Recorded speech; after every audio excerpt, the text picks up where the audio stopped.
All right, and we are back. All right, and we are back. All right, and we are back. All right, and we are back. All right, and we are back.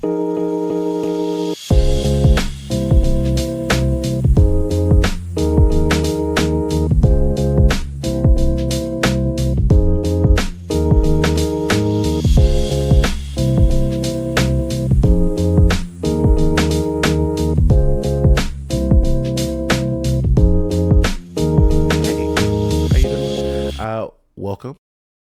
All right, and we are back. And today we're back with another video by the incredible Usefulcharts. And this time we're actually going to be doing something a little bit different. This is something that I have zero knowledge on really coming into. So this is going to be a really fun one for me. This is Hinduism and Hindu Denominations Explained. So if you guys are familiar with my channel, you know I've already went through the Christian Denominations Explained.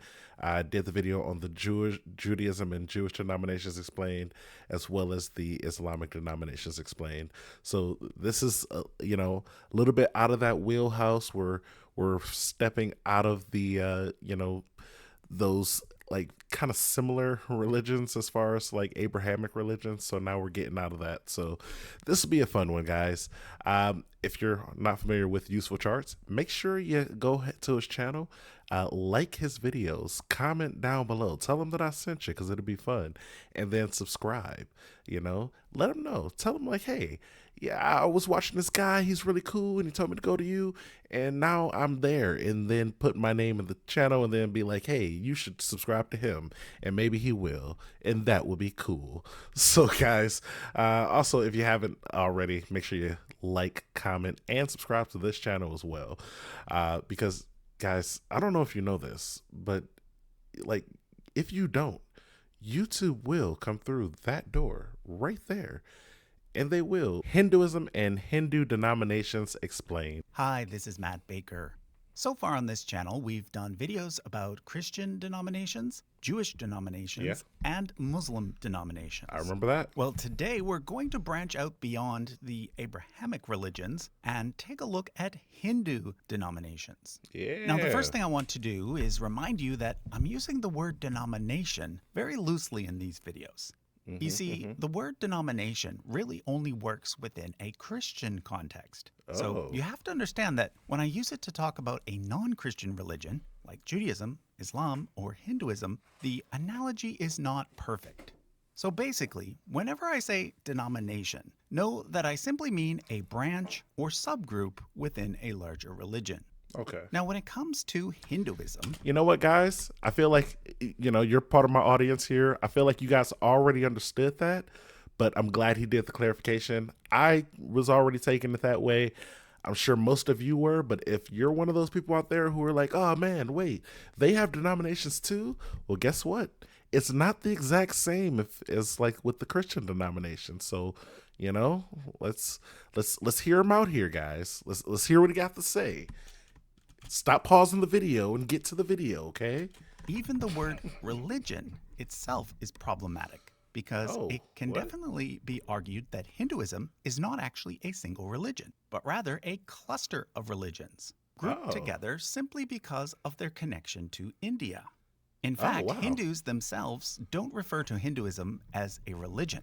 No? They call it a dharma, which means something closer to a cosmic order or set of divine laws. This is why... Nice. Okay, that's interesting. Now, I feel like that kind of is like the basis of a lot of religions, just like, but, I guess it's more like it's kind of like, divine laws, right? That's kind of like the basis between, with most religions there's some divine laws. We should be following them. It's not a religion, though. This is a dharma. So if anybody's out there being like, yo, this is a religion, stop, don't get canceled. Why Hinduism is often categorized as one of the dharmic religions, together with Hinduism, Buddhism, Jainism, and Sikhism, all of which originated on the Indian subcontinent. Hey. I think I may have heard, Jainism, we may have covered that already. I believe that may have been covered in one of the Christian denomination videos, but I'm not 100% sure.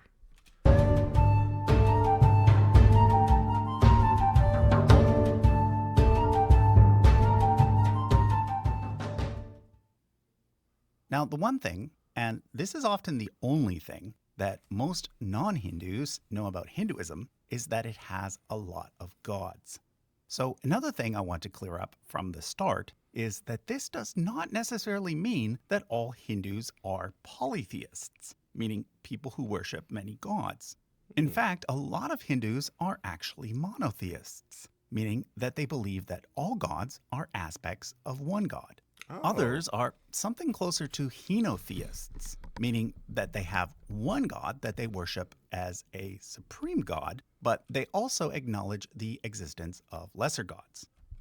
Now that is, I have not heard of this last one here. The what did he say? Henotheist. I believe I'm saying that right. Polytheist, monotheist, henotheist. So if I like now listen, follow me along here. I do remember reading in the Bible, and in there I remember God specifically saying he mentions other gods, and then how he rules this area, and this is how we know that he's the believers. Like in the Bible, I'm pretty sure they acknowledge the existence of other gods. Now, I don't know if they would be considered lesser gods or what, however they are, but would that count as being a henotheist religion, or are we just monotheist? Because I mean, obviously, if they acknowledge the existence, just acknowledging the existence of other gods, and us currently, saying, okay, well, I'm saying us within the Abrahamic religion sense, we're going through and believing in the one supreme God, wouldn't that immediately qualify us as being henotheist? I know you guys are going to comment, write it down in the comments and correct me if I'm wrong. So definitely do, guys. I encourage this. Please let me know where I'm wrong in my thinking here. Let me know if it makes sense, if you catch my drift or anything, or if I'm just speaking randomly. So this video is already very, very cool. I like the fact that it's just making me think already about stuff like this. To make things even more complicated, many Hindus are more accurately pantheists, Whoa. Meaning that they believe that God and the universe are one and the same. Okay, what pantheist? There's a new one now? Okay, I like this one though. I do enjoy this one because. Also, obviously, correct me if I'm wrong. I know you guys will. I love you guys. You guys are incredible for that. Is that kind of the basis of Zoroastrianism, where the God is one with the universe? When we die, we become one with the universe and become part of the light of the universe. That I like. Is there going to be another one? Is there going to be a fifth one? The two of these have already blown my mind because I'm just learning them for the first time. So if you throw a third one on me right now, I don't know, man. And then finally, there are also some Hindus who are actually atheists. Okay. I knew about this one. He did throw the fifth one at me, but I did know about this one. I've ran into a lot of atheists in my life, apparently. I'll be honest, as far as all the atheists I've met, some of them are cool. A lot of them are super annoying. But I will be honest, that goes also for religious people. It's a lot of them are cool, but some of them are super annoying. And the annoying ones ruin it for all the cool ones, That goes for super religious people, all you religious people out there who are really about it and stuff. I get it and I love you guys, but sometimes some of you are annoying and you don't even know it, or maybe you do know it and you're just doing it anyway, but it's not helping the cause. It's annoying. Atheists, that goes for you too. Some of you are really cool, but some of you are so freaking annoying that it is you don't even want to be in a room with them. You're just geez, we get it. we get it. You don't believe. Like, so yeah, you know, let's just we're gonna move on. Meaning that they don't believe in gods at all and instead approach Hinduism from a strictly philosophical perspective. However, with that said, I do want to introduce you to some of the main gods within Hinduism because this will help you later when I discuss Hindu denominations. All right, guys. So I think it's about that time in the video.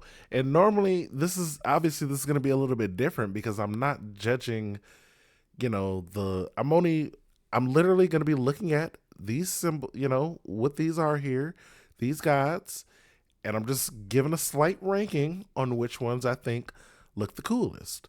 So if one of these are your favorite or they represent anything or they're important to you, this is not me saying that those things are bad. This is me strictly judging the artwork on which made the image of these individuals. So let's get started with Brahma. I like this one. I'm a fan of lotus flowers, so this one kind of got me right there. The three heads are really cool. Let's see. Okay. See, I mean, I will say if this pink was red, I think it'd be a little bit cooler, but I'm sure pink symbolizes something there, so that is what it is there. I don't know if I'll be able to say that one correctly. Saraswati.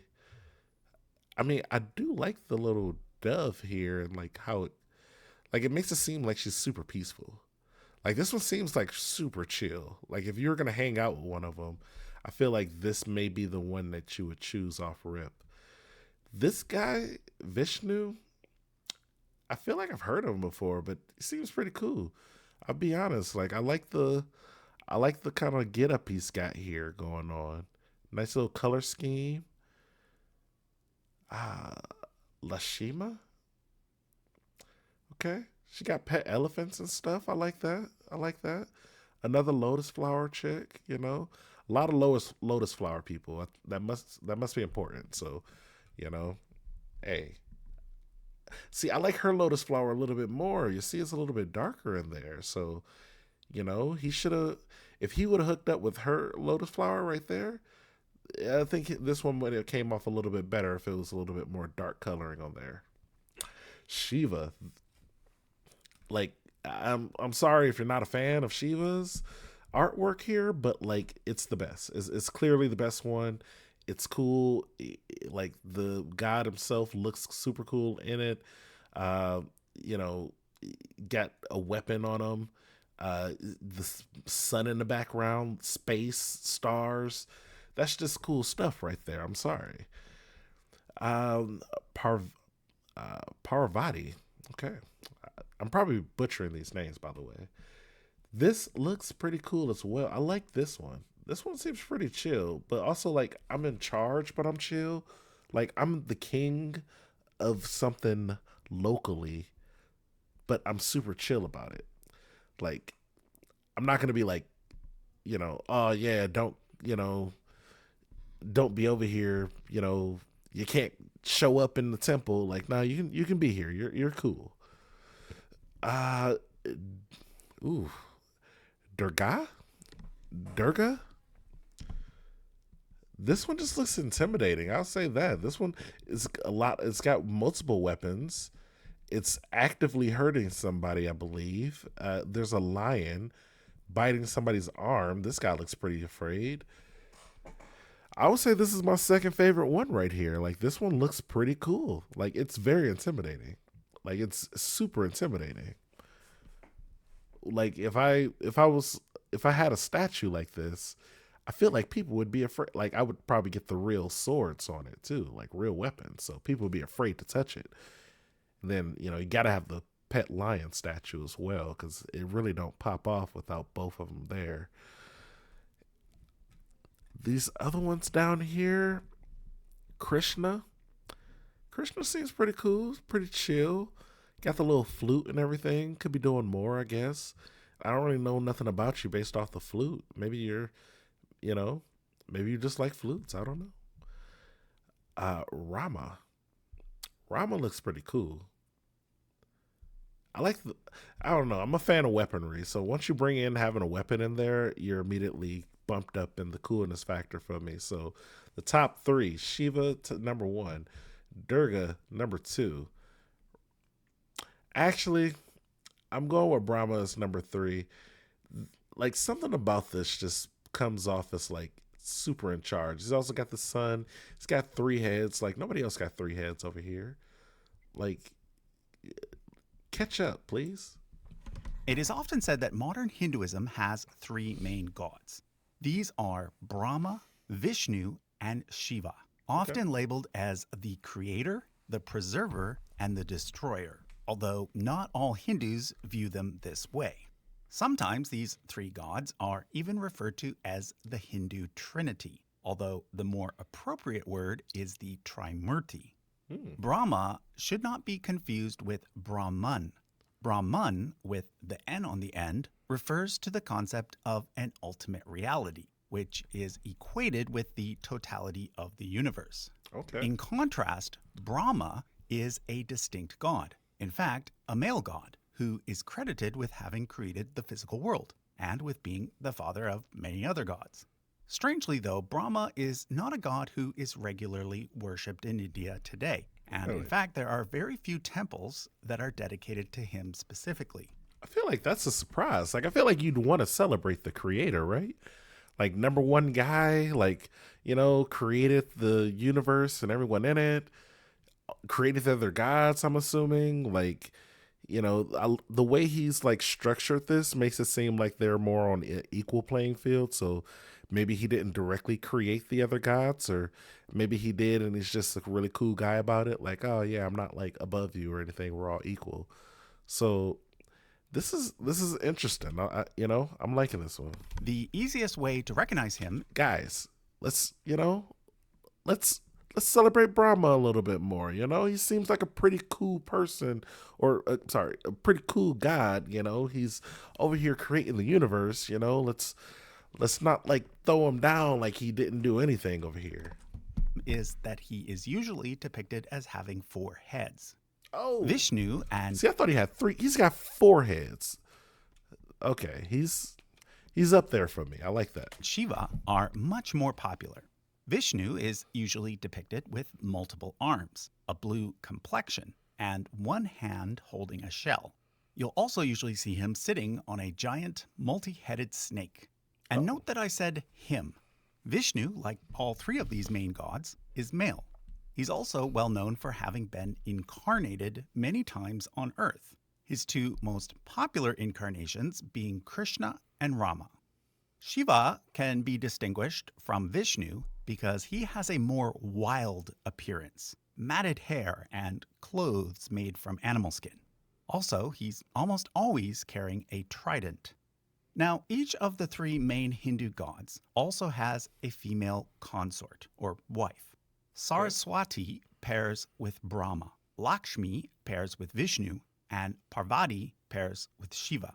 If you see a goddess sitting on a white lotus flower playing a stringed instrument near a peacock, that's Saraswati. And if you see a goddess sitting on a red lotus near elephants with coins somehow being poured out, that's Lakshmi.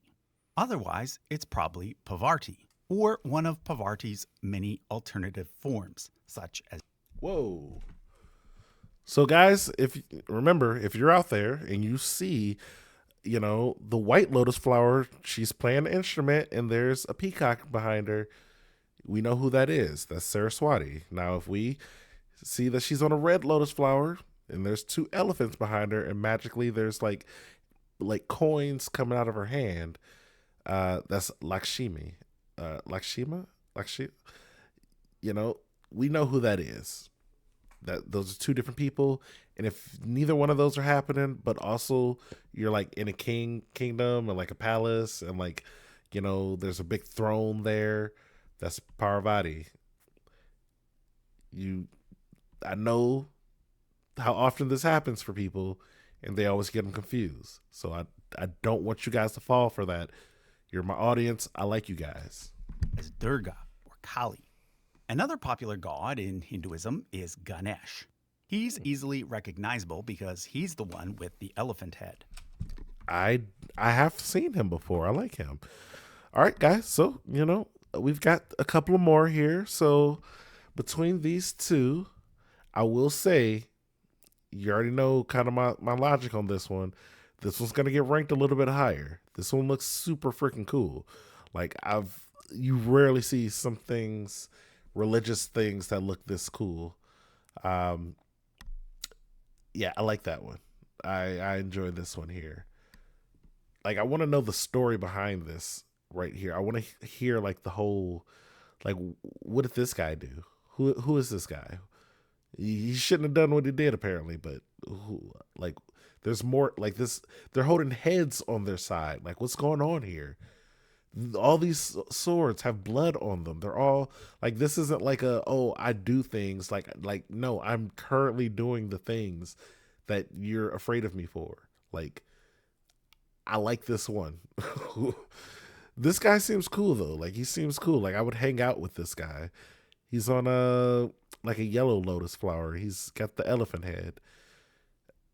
I don't really get any bad vibes from him. He doesn't hit me off as like the if you're upset at somebody, call this one. This is more like a nah. If you want to send peace to somebody, you call this guy. He's super peaceful. And then the moon, we haven't talked about it yet, but I kind of see it on the side here. It's interesting. I need to see more of it. I need to know more about it. I don't want to make the judgment. As the son of Shiva and Parvati. Finally, let me introduce the Hindu gods for the sun and the moon, Surya and Chandra. Okay. Now you know why the Indian space missions to the moon are called Chandrayaan, Yan meaning vehicle. There are, of course, okay, many more Hindu gods. Okay, let me see.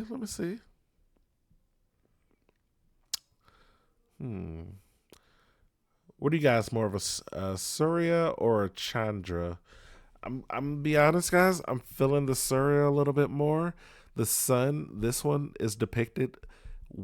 First of all, way more horses. Like, if we're just counting horses, two is cool, but like we're being real about it here. What is this? Like 6 horses, possibly 7. Come on. That's what are we even talking about here? 7-2. Come on. Also, I don't know, just the imagery on this one with the sun, and I know it's not fair. It's the sun versus the moon, but like the moon is super cool, and they barely depicted it in here. It's like they're sitting on the moon. Meanwhile, this guy, like this one here, he's carrying the sun. Like he's got the sun behind him. It's shining bright. This guy here's got the moon. He's like sitting on the moon. Like it's just, come on. I feel like the moon should have been a little bit more prominent. Maybe this represents the moon behind him, but this is just so much of a cooler representation to me. It's beyond these ones, but I'm going to stop there for now. Next, I want to introduce you to the main Hindu scriptures, or holy writings. Unlike Christians who have the Bible and Muslims who have the Quran, there is no single book within Hinduism that is directly comparable to these two. Just like Hinduism has many gods, it also has many scriptures. These are divided into 2 categories: Shruti, meaning that which is heard, and Smriti, meaning that which is remembered. Shruti is considered more authoritative, and it consists of the 4 Vedas: the Rig Veda, which is the oldest, followed by the Yajurveda and Samaveda, and finally the Atharveda, which is the most recent. In turn, each Veda also has 4 parts, or layers. The oldest layers are the Samhitas, which are kind of like hymns or prayers. Next, there are the Aranyakas, which are instructions about rituals and ceremonies. And then the Brahmanas, which are commentaries on those instructions. Finally, there are the Upanishads, which, keep in mind, were added last. These are more philosophical and represent Hinduism's transition from a mere system of ancient rituals to what we today consider to be a fully fledged religion. Maybe it's just because of the names, and obviously, like, they're not like English names or anything. Like this is what they would be pronounced as in English. But like, this seems like a lot to remember, guys. Like, I don't know. Maybe it's just me, but this is a lot, and none of this is written down. Like, that's a lot to have to go through and remember for things that are like, I guess maybe this was stuff that was written down, but it was like based off of things that have been like heard. So like passed down. So yeah, I need to figure out what this other one is here. Smriti consists of an even larger collection of writings. I'm going to mention just 3. First, there are the Mahabharata and Ramayana, 2 epic poems that are sort of like the Iliad, but much, much longer. One small section of the Mahabharata is known as the Bhagavad Gita, which is often the only set of Hindu scriptures that most Westerners are familiar with. Yeah, I'm about to say, I feel like I've heard of that one, but thank you for calling me out, Matt. Come on, man. Come on, bro. Like, don't call me out like that, man. I didn't want to, I heard, I've heard about the Rig Veda before. I've heard the word. I didn't know that it was broken down into that much stuff, and I didn't know there were 4 different Vedas, but I've heard of them. That's not the only one, Matt. Previously, I did a whole video on the Mahabharata and the family tree of its characters. So if you want to learn more about that, I'll leave a link to it in the description. Guys, should I do this video? Should I do a reaction to this? If you want to see me know about India's greatest epic, please like this video. Within the next 7 days, let's try to get this to 15 likes, guys, and I'll go ahead and get this video taken care of. If anyone out there is from India, come on, guys. Now's your chance. You get to see me react to some stuff about India more than just reacting to the religious stuff, or you know what I mean, guys. Like the video, get it to 15 likes. I'll do the thing. This is how YouTube works. This is the call and response. I'm calling. I need you to respond, please. YouTube's out there. They're watching. They want you to do stuff. I'm going to get to this video. Finally, included in the Smriti are the Puranas. Why am I like this? A large collection of stories and encyclopedic information that cover everything from the genealogy of the gods to the history of royal dynasties. Okay, so now that you have some background on the Hindu gods and Hindu scriptures, let me now talk about how the religion we call Hinduism developed. Like I did in the Christian series, I'm going to offer you 2 scenarios. The one that is told by those who take the Hindu scriptures literally, and the one that is told by secular academics. All right. According to the traditional Hindu view, the people living in India today are the direct descendants of the people who were living there 10,000 years ago. Nice. And throughout that entire time, the Hindu religion has pretty much been the same. In fact, one view within Hinduism is that history is cyclical and made up of 4 ages, with each one being worse than the one before. Once the 4 ages are completed, the whole process repeats itself. Currently, we are in the 4th age, which started around 3100 BCE, around the time of the Mahabharata War. According to the traditional Hindu view, the most important scriptures, the Vedas, are authorless and were revealed to certain sages before this through intense meditation. However, near the end of the 3rd age, a sage named Vyasa compiled them in the form that we have them in today, in addition to writing the Mahabharata and the Puranas. Now, as you might have guessed, the secular view of how Hinduism developed is quite different. According to the academic consensus, what we call Hinduism today evolved slowly over time and has its roots in at least 3 different places. One of these is the Indus Valley Civilization, which is one of the 3 oldest civilizations on Earth, the other 2 being Egypt and Sumer. However, unlike with ancient... Whoa, what about China? I'm pretty sure China should be up there. They're pretty old. In Egyptian hieroglyphs and Sumerian cuneiform, we cannot read the writing left behind by the Indus Valley Civilization, and hence we cannot know for sure what their religion was. and how it might be connected to Hinduism. There are some tantalizing hints, though, such as this Indus Valley seal, which shows a figure who shares certain attributes in common with the Hindu god Shiva. Then there are local folk religions that likely developed throughout the Indian subcontinent, each with their own local god.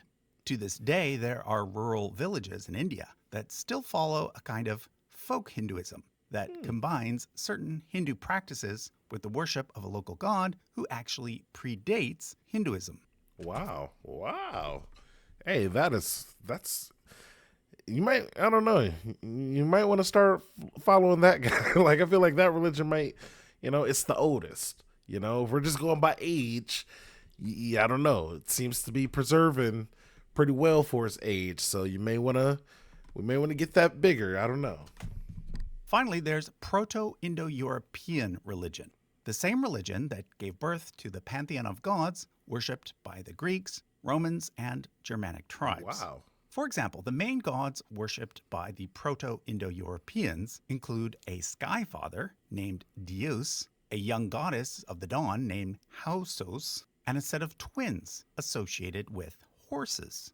In Greece, Deus became known as Zeus, and in many European languages today, the word for God is still something like Dieu or Dios. There's also a Greek goddess of the dawn named Eos, and a pair of twins in Anglo-Saxon legend named Hengist and Horsa. What about in India, though? Well, what do you know? In the Rig Veda, which remember is the oldest set of scriptures in Hinduism, it too mentions a sky father deity named Dyaus. And it also has a goddess of the dawn called Ushas, and a set of twins called the Ashvins, Ashvin being the Sanskrit word for horseman. But don't get me wrong, I am not saying that I agree with the now debunked Aryan invasion theory. That theory, which clearly had racist overtones, claimed that lighter-skinned Indo-Europeans called Aryans conquered the earlier darker-skinned inhabitants of India in some sort of dramatic fashion, causing the sudden demise of the Indus Valley civilization. Instead, the academic consensus to... Wouldn't there be a lot of proof of that? Like, war, like pieces of the war or something, like, stories from that, like, a whole thing of like invaders coming through. I don't know. I'm not an expert on the Indus Valley. So if you are an expert on the Indus Valley area and you are watching this channel, please comment down below. Today is that there was a very slow migration of Indo-Europeans into India between the years 2000 and 1500 BCE, and that these people likely intermixed with the local populations, resulting in the creation of the Vedic civilization. This new hypothesis is backed up by both linguistic evidence and DNA evidence. That makes a lot more sense. Why would they go down there, conquer it, and take all the people out when more than likely they went down, like, people just kind of got together and interacted, became a melting pot, if you will. Kind of like the whole theory of America. As an American. Now, as you probably guessed, the Vedic civilization is so named because it produced the Hindu scriptures called the Vedas. But keep in mind that the Vedic religion was not the same thing as modern Hinduism. For example, the main gods talked about in the Vedas are not Vishnu and Shiva. Rather, they are Indra, Varuna, and Agni. So, although it's often said that... Whoa, okay. These guys look pretty cool, I'll be honest. They're going a little bit different with the whole red coloring on these right here. So let me go ahead and, I don't know what... Is this supposed to be like an elephant? What is this creature that he's on? I feel like that would be frightening enough, but this guy has weapons. He has an elephant, which elephants can be frightening, and he's red, so super frightening. But this guy is like firehead, two heads. They're possibly shooting out fire. He's got like 7 arms, possibly 8 at this point. I don't know. These guys all look pretty intimidating for very different reasons. Like I wouldn't want to like be on their bad side for any of these guys. Hinduism. That being said, I'm going to go ahead and put this guy. No. This guy is number one. He's got an animal and he's got weapons, and I believe these are eyeballs all over him. That's wild. This guy, I want to say he's gonna be number two. This animal is wild, and also like I'm sure he can do some stuff. He's only got 4 arms, but like he feels like he would use them in a deadly way. But this animal is like super intimidating.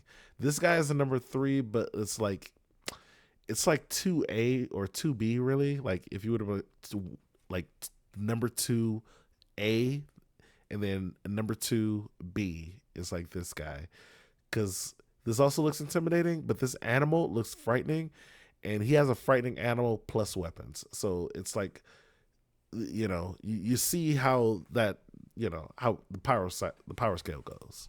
Is the world's oldest religion, dating back 4,000 plus years. This is not exactly true. The roots of Hinduism and some of its customs do go back that far, but Hinduism as we know it today does not. The same is true for Judaism. Judaism has its roots in ancient Israelite religion, which originated around 3,000 years ago. However, Judaism as we know it today is not identical to the religion practiced by the ancient Israelites.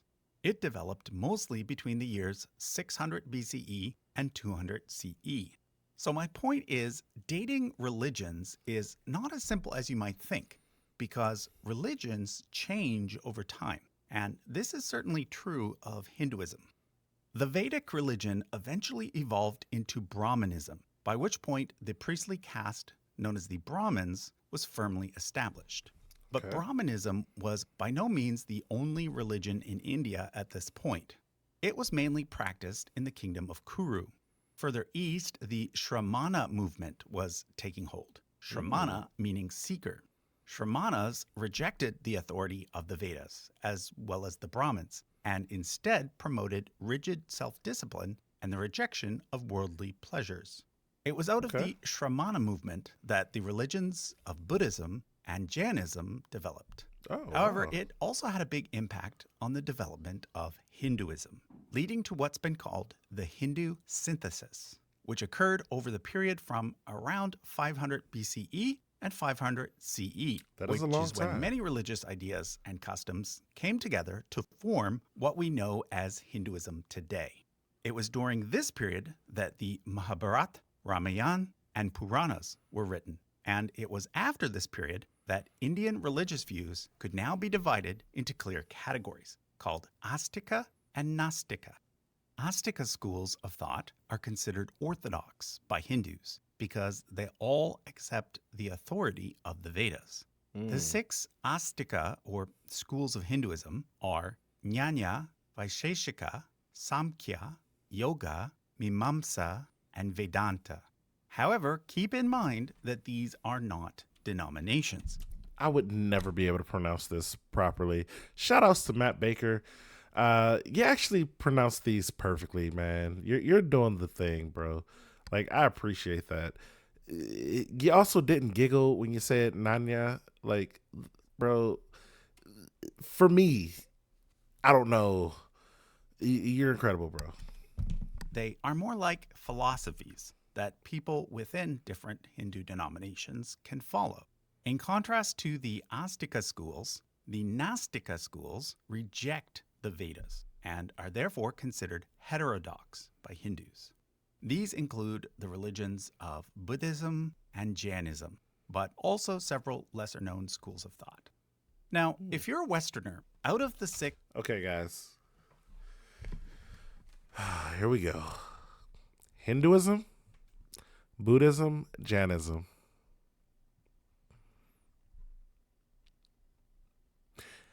I gotta go Buddhism number 1 because this looks super cool. Like, something about this looks like it'll be a good tattoo or something. And obviously, yes, I do judge a lot of these symbols based off of what I think would be the better tattoo. Hinduism is probably my number 2 because that also for the same reasons, but it's just a little bit more simple and more like it's more like a text, but also because I am from America and I am not, I don't have that in my heritage. I don't I wouldn't know what this symbol meant if it didn't have the English translation under it. And obviously, these are symbols that don't need to have like wording under them, you know. Now this one here, this may have been a number two for me years ago, but I've seen so many people with it in real life. It's kind of ruined the appeal of it to me. So it's gonna be number three.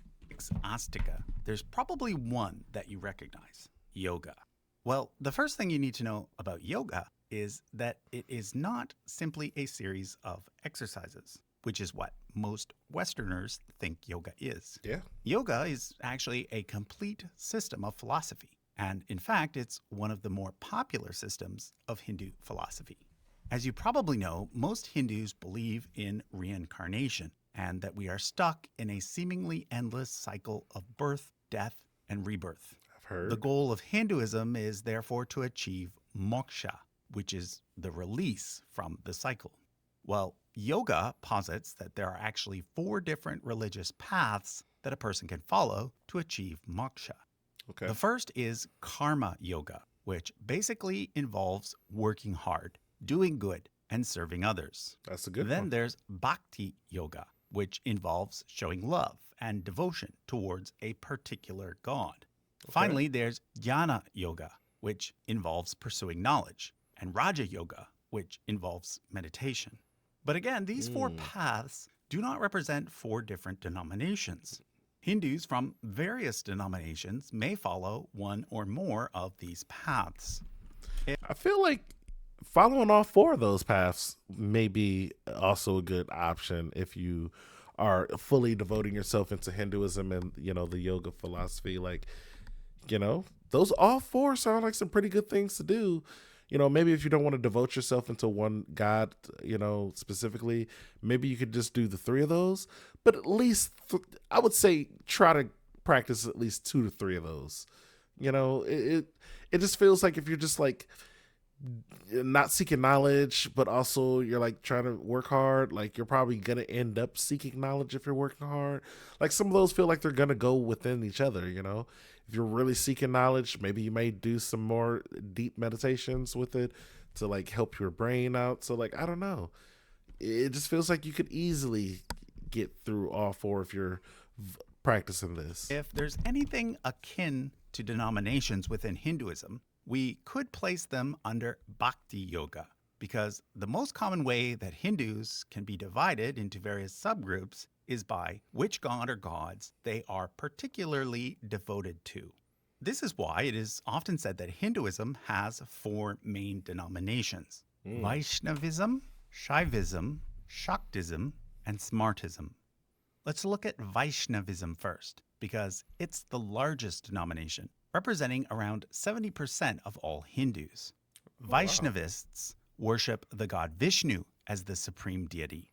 This includes his various incarnated forms, called avatars, which is when he was born on Earth as a human or animal. Okay, I'm not even gonna make an avatar joke, but I'm just looking at this picture a little bit more. But I will say I like it. I will say it's probably still gonna be my number 3, just because with the history of it, and then like the actual symbolism, like what the snakes are cool, but like something about the Brahma guy, Brahma. I'm sorry, like he was pretty cool, but also he was the creator. That kind of like puts it above in my mind. It's like makes it extra cool. But this one is cool. I like the snakes. I like the crown they got here. I like how the snakes themselves look surprised, as if they like, yo, we're just regular snakes. Why are we not biting this guy? I don't know. Like, I'm a snake. I want to bite this guy, but I can't. He's got something that'll like just make me docile. And now he's sitting on us. Like, bro, should we do something? We can't. Maybe we should leave. We can't. He's got that type of vibe to it. Look at their eyes. His 2 most popular avatars are Rama and Krishna. Now, as I mentioned earlier, Vishnu was not actually one of the main Vedic gods, although he is mentioned a few times in the Rig Veda. However, over time, he took on the attributes and legends of other gods and became more and more important. For example, one group of ancient Indians worshipped a god named Vasudeva. This god was eventually merged with another god named Krishna, who was worshipped by a different group of people. But then, still later, Vasudeva Krishna merged with Vishnu and was understood to be just one of Vishnu's 10 main incarnations. Now, lest you think that this is strange, let me point out that two or more gods merging into one is actually a pretty common thing throughout the history of religion. For instance, in Canaan, there was originally a god named El, who was separate from the god represented by the letters YHWH. But then eventually, over time, these two gods merged and were seen as being one and the same, which explains why, to this day, the Bible sometimes calls God El or Elohim, and then other times calls him YHWH. The second largest Hindu denomination is Shaivism, found mostly in South India and followed by around 25% of all Hindus. Shaivists worship the god Shiva as the supreme deity. Unlike Vishnu, Shiva is not mentioned in the Rig Veda at all. However, the Rig Veda does mention a god named Rudra, who is very similar to Shiva and is thus strongly associated with him.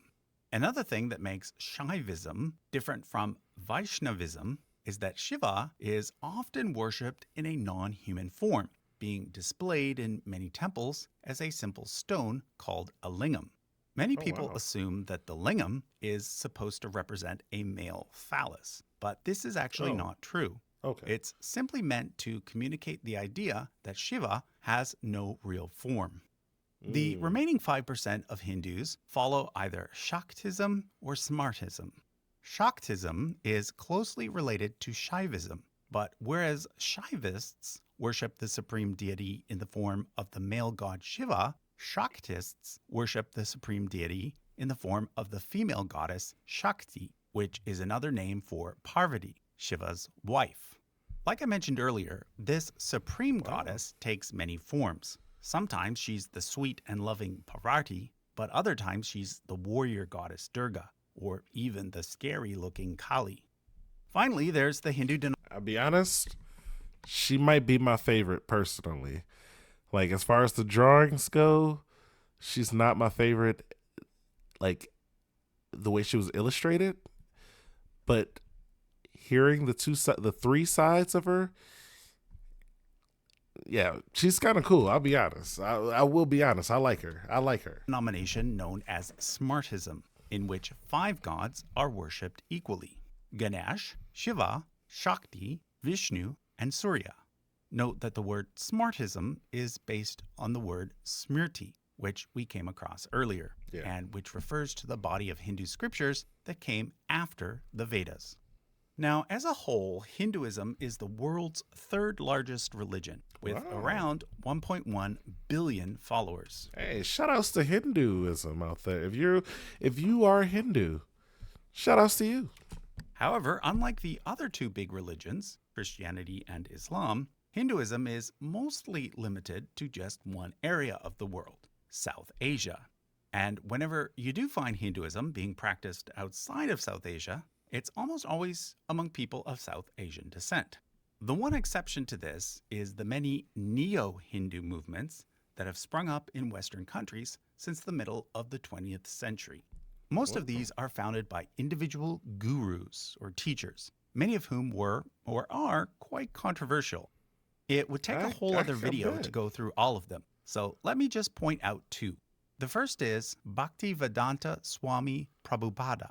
He founded the International Society for Krishna Consciousness, better known as the Hare Krishnas, because they are known for chanting that phrase over and over, as well. I've heard of them. Aren't those the ones that people find super annoying?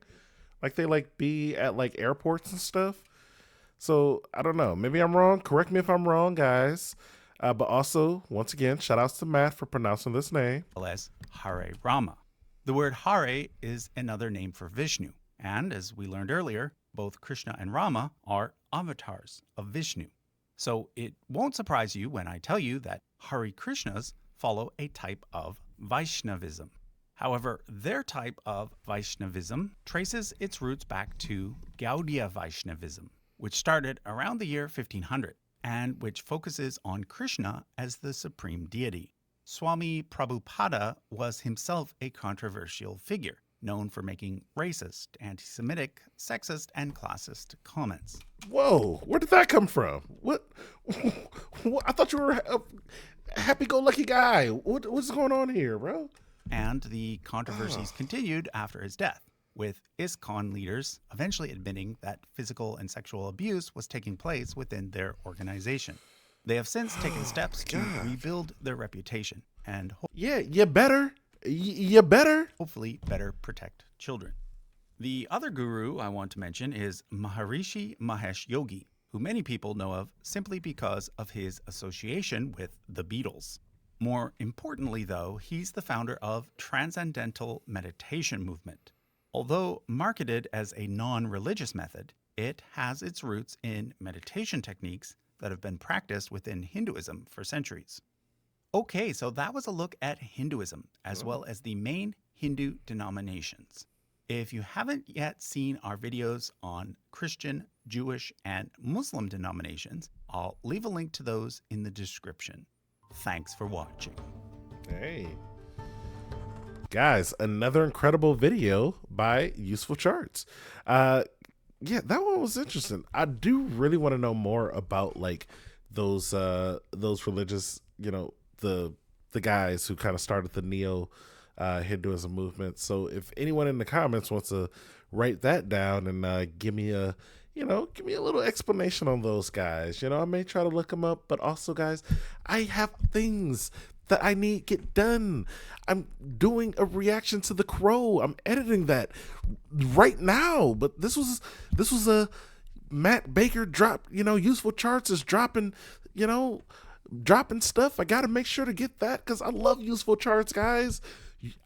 I have this chart is useful, guys.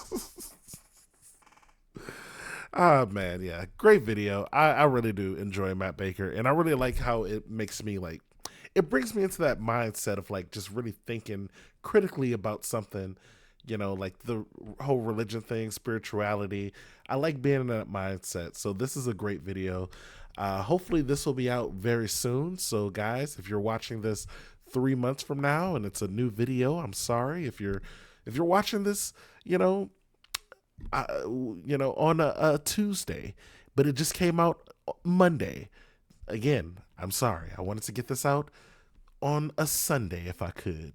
So fingers crossed. If you're watching this on Sunday, congratulations to me. Mostly to me because I was able to get this done. So, woo! All right, guys. My brain is mush right now. I'm gonna go ahead and tell you guys that if you made it this far, I appreciate you. You heard a lot of rambling there, and shout outs to you for making it through and hearing this part, which is me saying thank you. You're incredible. I love you. Bye.